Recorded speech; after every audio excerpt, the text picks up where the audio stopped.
There's a lot of doom and gloom in the world at the moment. You see it from the mainstream media, and you see it, unfortunately, from the new media on YouTube and BitChute and all the other various video platforms that are offering free speech and people freely talking about what they think is going on and sharing their stories and experiences. And that's a shame. And 2022 has been full of it. And we're now approaching 2023. And perhaps some of us are somewhat fearful about what might happen in the forthcoming 12 months and beyond. I have only been doing these videos now for just over a month. And I've been reading the comments and hearing what you're saying and what you're thinking, and also reading emails and literature and links that people have sent me. Thank you very much for all of that. And I've done a lot more cogitation, if I'm allowed to use that word,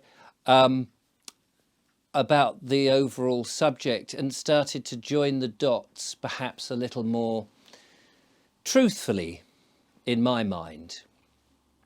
I have been thinking the ways that I've been expressing myself for many years in many of my other podcasts and live streams that I've done, and in my walks and all of that. But of course, recently it's become more of a head as I've been concentrating on this, realizing that there is a huge audience who are interested and curious. Only yesterday I had visitors who wanted to see me and wanted to share some information that they had gathered about the pandemic and the vaccine. And it was fascinating to read them. They left me with some literature to read. This morning somebody else sent me a book that he's writing, and I had a read of that. It's amazing how much thought, concern, worry, cogitation, that word again, meditation, and all of that that's going on. And it's brilliant. People are thinking, and people are meeting in groups and discussing, and more people, I think, are awake to events in the world than before. But joining the dots, in my mind, it seems that many of these ills in the world can be cured by one thing, and one thing alone. In my mind, the three major problems that we seem to be afflicted by, things such as, well, migration. People are migrating from one side of the world to another for a better life, and maybe that's legal and maybe that's illegal, and some people are a bit nervous about, the borders and whether it's sustainable within the infrastructure that's there. That's a big problem, and we're concerned about that, obviously. Net zero and all the proposals for the changing from fossil fuels to renewables, which I was talking about in my previous video. And you look at the sums in that and it doesn't seem to add up. How is that even achievable in the short amount of time that has been suggested? And the third one is I suppose the global governments, the global currency, the global medical rollouts that seem to be under these mysterious organizations that aren't really elected by us. So these are the three main areas, and I've been kind of talking about some of them, or the effects of some of them. But I think it all comes down to one thing. One thing that, let's just, instead of saying it's a lie, although it probably is, we'll be a little bit more measured here and say it's erroneous. It's just wrong. And I'm talking, of course, the one thing that connects all of this is the myth that man is putting out too much CO2 into the atmosphere and that the planet is warming up. I think, well, I know that's not true. And those people who say it is happening, that is an untruth. They are mistaken. Al Gore was mistaken. He's either a liar or he's completely incompetent. And people who have backed up those things are not speaking the truth, because CO2 doesn't have that effect.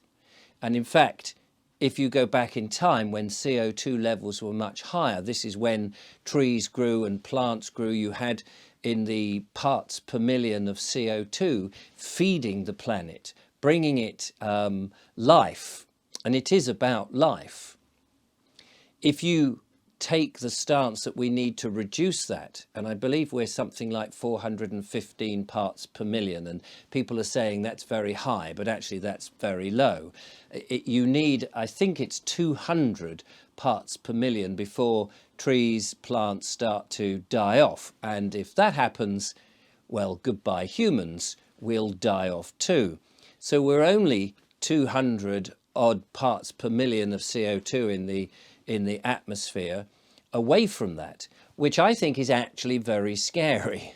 We need more of it, not less. So the whole concept of trying to reduce that is not a good idea. And it's not a good idea if one even has the idea that there is an elite or a cabal or a puppet master who want to rid the population, because even if we do that, it's not going to be of any benefit to them to reduce the CO2 levels at all, because they also will die out. And they are wrong in their thinking, assuming these societies and groups exist, which I'm sure they do.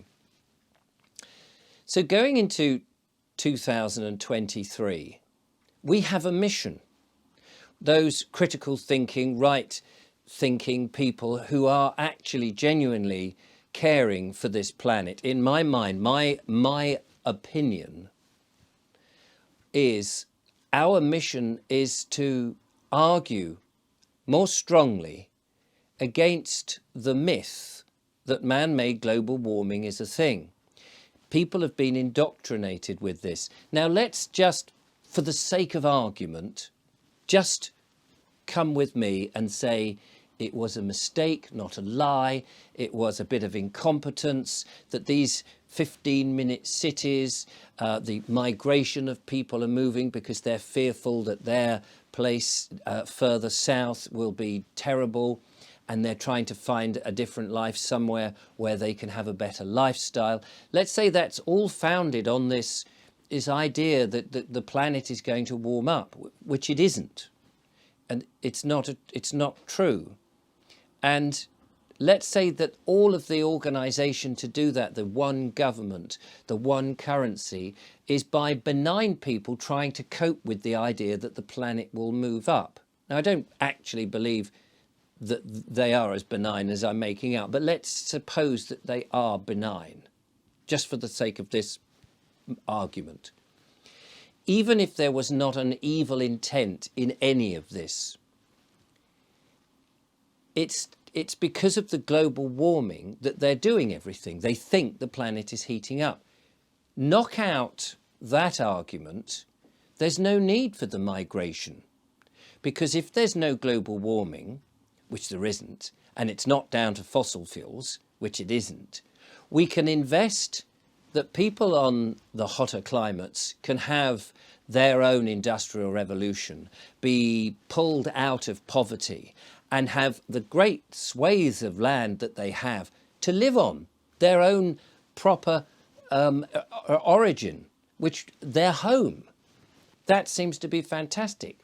You wouldn't need your 15-minute cities where you're going to try and restrict people because you're fearful that actually by allowing people to go around wherever they want, you wouldn't need it because there's no global warming to worry about because it ain't happening. You also wouldn't need to this nonsense about trying to get to net zero. Whilst it might be laudable to try and get rid of pollution from like diesel particulates and things that might affect the chest from the atmosphere. And I'm all for getting rid of pollution, but it isn't the CO2 that the gas that is doing the polluting. That's not the thing. So you don't need to prevent people from making the long journeys that they do. Now, one person did get in touch with me and said, well, he thought that behind all of this is the worry that we have come to what's known as peak oil. In other words, you've got to a point where finding oil and extracting it from the ground has become the cheapest it'll ever be. And that even though there are plenty of reserves of oil all over the place, it becomes more and more expensive as you pull it out. And so that the costs will rise over time. And that may well be a thing, I don't know. It sounds a plausible thing that at some point your resources become more tricky to get at. And so that we do need to have some transition. I have no problem with that. And maybe using nuclear, which seems to me a very logical step forward over the next 50 years, would be the best policy. So you could do that and slowly phase out your fossil fuels because they're becoming more expensive. But they're not becoming more expensive overnight, you know, in a year or 2 years or even 20 years. I think it will be a much longer process than that because we've been extracting it for donkey's years. So I don't think it's the huge problem that it's purported to be or potentially is if we plan now for a nuclear future over a much longer period and have that transition far more slowly without the pressure and the nonsense that goes with it. If we look forward to 2023 with a mission to say and argue and state the case as plainly and as honestly as we can and prove to people so that global warming isn't the thing that we all need to be scared about, it's my belief that all these other things will disappear because they do not have science to stand on. All the time we give them this nonsense that global warming is a thing, they can make these irrational, panic-stricken decisions and try and guide our lives. They may want to know where we are and who we are and have IDs and say, well, it's all because we're trying to save the planet and you know, we have a carbon tax and all of this. Take away the need, which is this nonsense that global warming is a thing. And all those arguments, I think, disappear. So our mission, should we choose to accept it, is to really try and make that case and say, prove it. Prove it. It isn't happening. It isn't happening. We don't need to worry in that there's so many other things that we need to worry about. There's so many other things that we can correct in this world. This is one area and all these things connected to it that we could knock down. We can pull the rug. And this is why I want to be positive at the end of this year, looking forward. We can pull the rug underneath them. Remember, there's more of us than there are of them. And we need to tell everybody and convince everybody and laugh at them. It isn't a problem. This is not a problem that we need to find solutions for. There is no problem. I hope you have a fantastic and wonderful New Year's Eve if you're watching it then. And for the future, 2023, I have a lot of belief in humanity, in man and woman, obviously, in man and our ability to turn this round. This isn't a foregone conclusion, and we can stop it dead with a very simple laugh at it. It's not happening. Thank you for watching.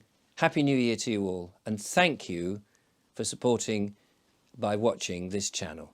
I'll talk to you next year.